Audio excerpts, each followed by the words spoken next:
The closer you get to who you want to be, the harder you work to stay who you are. Think about the last time things were finally going well. Not perfect, just good. You were making progress. The relationship felt healthier. The work was paying off. Maybe for the first time in a long time, you could actually feel yourself changing. And then somehow, you ruined it. You picked the fight, you disappeared, you stopped showing up, you quit right before things could finally become real. And the worst part is, some part of you knew exactly what you were doing while you were doing it. Afterward comes the question that follows people for years. Why do I keep doing this to myself? People call it self-sabotage. But that word barely explains anything. Because why does it happen most when life is actually improving? Why does it happen right when you're getting closer to the person you wanted to become? Maybe the answer isn't that you're broken. Maybe some part of you is trying to protect you. We've all heard the surface-level explanation: low confidence, fear of failure, imposter syndrome, and sure, maybe that's part of it, but it still doesn't explain the pattern. Because this usually doesn't happen when everything is already falling apart. It happens at the edge, right before things become real, right before success becomes possible.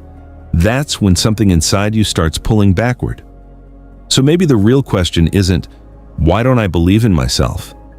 Maybe the real question is, what am I afraid of becoming? Freud believed people repeat emotional patterns they never fully processed, not consciously, but deep underneath awareness. If some part of you learned early in life that success leads to rejection, or visibility leads to pain, or happiness never lasts, then your nervous system starts treating progress like danger. So when life finally starts improving, another part of you steps in and says, "Get out now before this ends badly again." And the terrifying thing is, it feels logical when it's happening. Then there's Jung. Jung believed every person has a shadow, not just dark impulses, but rejected parts of yourself. The confident version, the ambitious version, the version that takes up space. A lot of people were taught, directly or indirectly, that becoming too much would cost them love, safety, or belonging. So they shrink themselves, and eventually that smaller version becomes identity. But buried parts of you don't disappear. They come out sideways, through ruined relationships, missed opportunities, moments where you suddenly destroy the very thing you prayed for, not because you hate yourself, because some old version of you is still trying to survive. And then there's Kierkegaard. He talked about something called the dizziness of freedom. Imagine standing near the edge of a cliff. You're not afraid someone will push you. You're afraid because you realize you could jump. That freedom is horrifying, and maybe that's what happens when your life starts changing. Maybe the fear was never failure. Maybe the fear is what happens if you actually succeed. Because if you become the person you dream about becoming, there's nowhere left to hide. No more excuses, no more one day. Your life becomes your responsibility in a way that feels terrifyingly real. And sometimes people would rather destroy progress than face that kind of freedom. Because failure is familiar, and familiarity feels safer than possibility. But this pattern gets more expensive over time. At first, you lose opportunities. Then, you lose trust in yourself. Eventually, you build an identity around it. You stop saying, "I keep ruining good things," and start saying, "Nothing ever works out for me."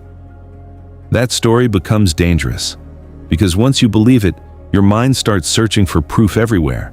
Every failure confirms it. Every success feels temporary. And underneath all of this, there's grief. Because every time you destroy something good, there's still a part of you that knew it mattered, a part of you that wanted it desperately, even while another part was tearing it apart. Most people around you never see that internal war. They only see the wreckage. So what do you do with all of this? Honestly, probably not what self-help culture tells you to do. I don't think self-sabotage disappears through motivation alone. I think the first real step is changing the way you see it. Stop treating it like a flaw. Start treating it like a message. Because destructive patterns usually protect something, an old wound, an old fear, an old belief about what you deserve. So the question changes from, how do I stop sabotaging myself? To, what is this behavior trying to protect me from? That question changes everything. Because the anxiety you feel when life starts getting better might not be proof that you should turn back. Maybe it's proof that you're standing at the edge of change. Most people feel that discomfort and retreat into old patterns, not because they're weak, because familiar pain feels safer than unfamiliar freedom. The way through this isn't becoming fearless. It's becoming aware. It's catching yourself in the moment right before you destroy something good. And pausing long enough to ask, what part of me is reacting right now? And what does it believe it's protecting? Because patterns survive in darkness. Awareness interrupts them, slowly, quietly. But it does. You'll probably sabotage something again. Maybe soon.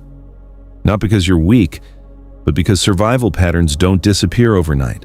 What changes is the space between the impulse and the action.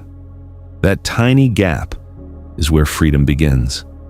Every time you widen that gap, even slightly, you take back a little more of yourself. So let me leave you with a question. What is the version of you that you keep destroying? And what would it cost the old you to finally let that person live? Think about it. This is Real Talk Theory. See you in the next one.